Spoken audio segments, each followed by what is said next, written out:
네, 안녕하세요. 뉴로이어 법문사무소의 김수혜 대표 변호사입니다. 네, 오늘은 사이버 명예훼손, 모욕죄의 성립 요건에 대해서 좀 쉽게 설명을 해드리려고 해요. 고소를 하려는 분이나 고소를 당한 분이나 모두 참고해 보실 수 있을 것 같아요. 문제되는 글이 명예훼손이나 모욕에 해당하는지 판가름할 수 있도록 수천 건의 사례를 기반으로 해서 설명을 해드리려고 합니다. 이 영상 끝까지 보시면 웬만큼은 스스로 판단해 보실 수 있을 거예요. 먼저 말씀드려야 될 거는 이 성립 요건이라고 하는 게 뭔지 이걸 좀 설명을 먼저 해드려야 될 것 같아요. 간혹 가다가 성립 요건이 이 중에 하나만 충족이 돼도 범죄가 되는 거 아니냐 이렇게 물어보시는 분들이 있는데, 성립 요건은 어떻게 말하면 블록 같은 거라고 보시면 돼요. 성립 요건이 하나, 둘, 셋, 넷 이게 다 충족이 됐을 때 탑이 되는 것처럼 이게 다 성립이 돼야지 명예훼손이나 모욕이라는 범죄에 해당이 될 수가 있는 겁니다. 그래서 모든 성립 요건이 충족이 돼야지 범죄가 된다.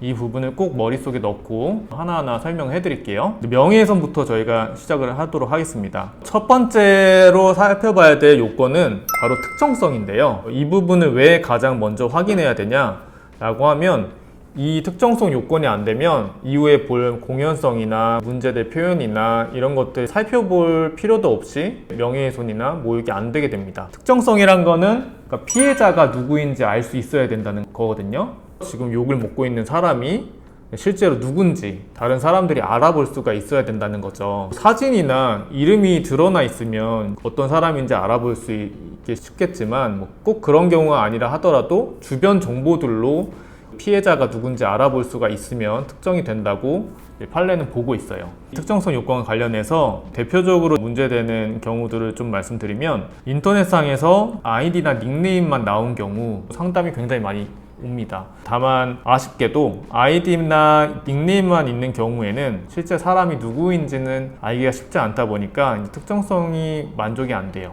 그 말인즉슨 아이디나 닉네임만 있는 경우에서 내가 욕을 먹었다. 근데 그런 경우에는 명예훼손이나 모욕으로 고소하기가 쉽지가 않은 거죠. 근데 특수하게 이제 특정성이 충족되는 경우들이 있어요. 길드나 클랜이라고 하죠. 게임을 같이 하는 사람들이 있는데 길드원들이 사적으로도 알고 지내고 정모도 하고 해서 내 얼굴을 알고 있다. 그런 상황에서 게임 내에서 내가 욕을 먹었다.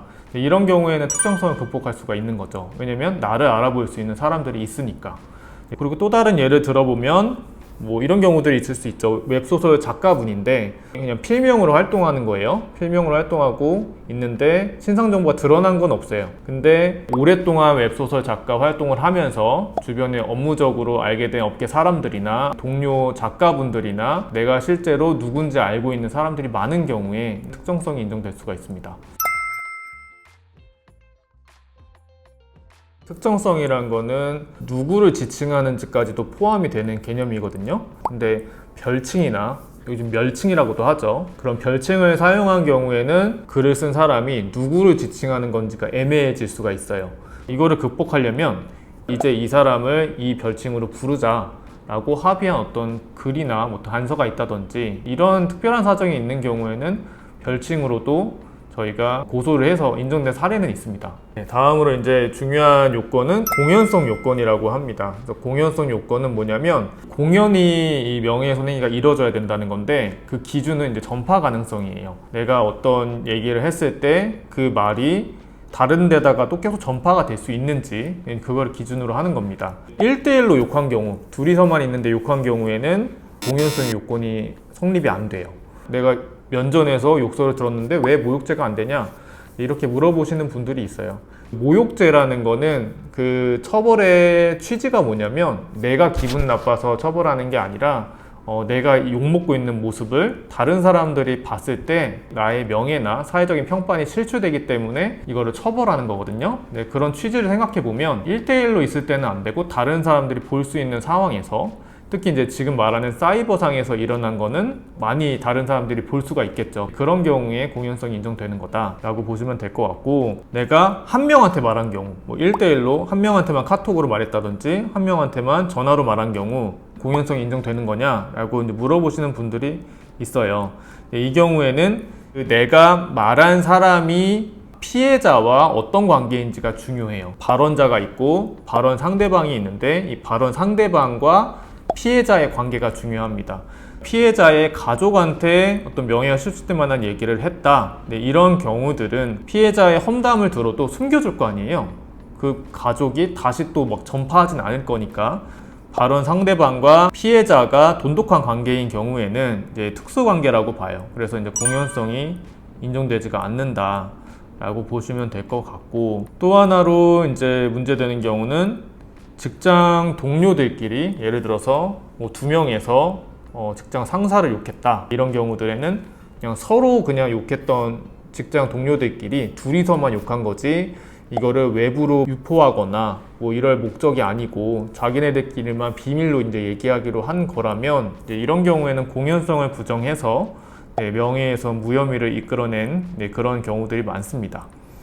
그렇게 보시면 될 것 같고, 그 다음에 이제 세 번째가 명예훼손이나 모욕으로 인정되려면 문제 표현이 있어야 된다는 거죠. 해당 글에 문제 표현이 있어야 된다. 일단은 이제 주관적인 평가나 의견은 명예훼손이 아닙니다. 예를 들어서 뭐 여기 되게 별로예요, 여기 비추천이에요, 뭐 이런 거 있잖아요. 뭐 이 사람 불친절합니다, 뭐 이런 거. 단순히 이제 기분이 나쁠 수는 있는데 이런 주관적인 평가나 의견은 명예훼손으로 이제 의율하기는 어렵다라고 말씀을 드리고, 명예훼손이 되려면 일단 구체적인 사실에 적시해야 됩니다. 구체적인 사실의 적시는 뭐냐면 어떤 시간 공간적으로 특정된 사실을 말하는 거예요. 여기서 두 가지로 나뉘게 돼요. 사실이 진실한 사실의 경우에는 사실 적시 명예훼손으로 가는 거고요. 사실이 허위 사실인 경우에는 허위 사실 적시 명예훼손으로 가는 거예요. 그래서 사실 적시 명예훼손의 경우에는 예를 들어서 이런 게 있겠죠. 뭐 그 사람이 전과자다, 불륜을 했다, 뭐 이런 게 진실한 사실이라 하더라도 그런 걸 퍼뜨리게 되면 명예가 실추될 만한 사실이기 때문에 명예훼손이 성립할 수가 있는 거죠. 또 허위사실 적시 명예훼손인 경우에는 이게 진짜 허위사실인지 그 여부가 문제가 많이 돼요. 이거는 글을 쓴 사람이랑 또 글을 당한 피해자 입장이랑 너무 많이 달라요. 나는 허위가 아닌데 뭐 진실인데 라고 생각하는데 여기는 허위라고 생각하고, 이렇게 문제가 되는 경우들이 많아요. 그래서 이런 경우에는 입증 책임이 제일 문제가 많이 되죠. 보통은 피해자가 입증하도록 돼 있는데 피해자가 허위사실임을 입증을 해야 되는 거예요. 다만 있지도 않은 사실을 퍼뜨린 경우, 이런 경우에는 그 가해자 측에서 내가 쓴 사실이 진실한 거를 입증해야 될 수 있습니다. 그래서 입증 책임에 전환 문제가 있고요. 허위사실 적시 명예훼손이 문제되는 경우는 이제 리뷰 명예훼손이 제일 많아요. 그래서 업체에 대해서 어떤 리뷰를 썼는데 업체 입장에서는 이게 허위사실이라고 주장하는 경우, 이런 경우에는 고소 당하신 입장에서는 내가 쓴 글이 왜 허위가 아닌지 하나하나 이제 주장을 하고 반박을 해야 되겠죠. 마지막으로 이제 사이버 명예훼손은 비방의 목적이 필요해요. 비방할 목적으로 이 글을 써야 되는데요. 반대로 말하면 공익의 목적으로 쓴 경우에는 비방의 목적이 인정이 안 됩니다. 그래서 이제 진실한 사실을 적시한 경우에는 공익을 목적으로 하게 되면은 위법성이 조각이 돼서 이제 죄책을 벗을 수가 있습니다. 이거를 판단하는 기준들은 여러 가지가 있는데 그 글의 문체나 횟수나 아니면 그 글 안에 어떤 욕설이나 비속어 같은 과격한 표현이 있는지 여러 가지를 이제 봐요. 비방의 목적으로 인정이 되면 사실에 적시를 하더라도 처벌이 될 수가 있는 거죠. 그래서 이제 이 부분은 꼭 유념을 해야 되고요. 여기까지 이제 명예훼손에 대해서는 요건을 좀 설명해 드렸습니다. 특정성, 공연성, 사실 적시면 명예가 실추되는 사실, 허위 사실이면 허위 사실 적시, 사이버 명예훼손 같은 경우는 비방의 목적까지 필요하다. 여기까지 말씀을 드리고, 이제 이어서 모욕죄로 넘어가면은 모욕죄 같은 경우에는 아까 명예훼손에서 말씀드렸던 특정성이랑 공연성까지는 요건이 똑같아요. 그래서 피해자가 누군지 알아볼 수가 있어야 되고, 또 1대1로 하는 게 아니라 다른 사람들도 볼 수 있는 그런 상황이 있어야 되는 거죠. 여기서 이제 문제 표현은 모욕죄 같은 경우는 욕설이나 비속어 등 경멸적인 감정 표현이라고 판례에서는 말을 해요. 제일 쉬운 건 당연히 욕설이죠. 욕설 말해도 되나? 요런 욕설 하다못해 이제 약간 좀 또라이, 쓰레기, 요 정도. 문장형으로 나가면은 이런 게 있을 수 있어요. 돈만 밝히는 양심 없는 의사, 요런 정도는 나와야 된다라고 보시면 될 것 같고요. 다만 모욕적인 표현 같은 경우에는 보는 사람마다도 되게 주관적인 시각이 이제 있기 때문에 어떤 판례에서 이 표현이 인정됐다고 또 모든 사건에서 다 인정되는 건 아니에요. 또 사건마다 다르게 판단될 수는 있습니다. 그래서 특수한 집단에는 좀 모욕적인 표현이 약한 표현도 인정이 될 수가 있는데, 그 예로 성형외과 의사한테 똥손이다 이렇게 표현한 거, 이런 것도 일반적으로 보면은 수위가 이렇게 될까 싶은 것도 생각해보면 성형외과 의사라는 거는 이제 약간 뭐 미적으로 미감이 있어야 되고 성형수술도 하고 이제 그런 건데, 그분한테 똥손이라고 하는 거는 모욕적인 표현이다 라고 해서 실제로 모욕죄로 인정된 경우가 있어요. 그래서 이제 구체적인 사안마다 달리 봐야 된다라는 말씀을 드리고요. 여기까지 명예훼손이나 모욕의 성립 요건에 대해서 말씀을 드렸어요. 여기까지 이제 법리적인 부분이라고 보시면 돼요. 특히 지금 사이버 명예훼손이나 모욕에 대해서 설명드리고 있는데, 사이버 범죄의 경우에는 법리적인 것보다는 어떻게 보면은 실무적인 부분들이 더 중요할 수가 있다, 이런 말씀을 드려야 되는데, 왜냐면 법리적으로 이게 범죄가 성립을 해도 글을 쓴 상대방을 찾아내야지 처벌을 시키잖아요.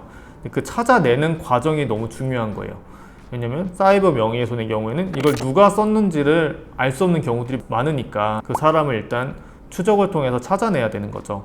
이제 그런 경우에는 뭐 글이 삭제됐는지, 뭐 탈퇴가 됐는지, 아니면 뭐 IP나 뭐 이런 거에 따라서 달라질 수가 있습니다. 그래서 이제 이 부분은 제가 뭐 하나하나 사실 공개하기는 악용의 위험이 있어서 이제 공개하기는 어렵고, 이런 부분들은 상담을 받아보셔서 고소 가능성이 있는지를 알아보시면 좋을 것 같다는 생각이 듭니다. 그래서 오늘은 여기까지 기본적으로 사이버 명예훼손, 모욕죄 성립 요건에 대해서 좀 설명을 해드렸고요. 스스로 판단이 좀 어렵거나 아까 실무적인 부분이나 뭐 이런 이제 상담이 필요하시다면은 연락 주시면 친절하게 설명해 드리도록 하겠습니다. 감사합니다.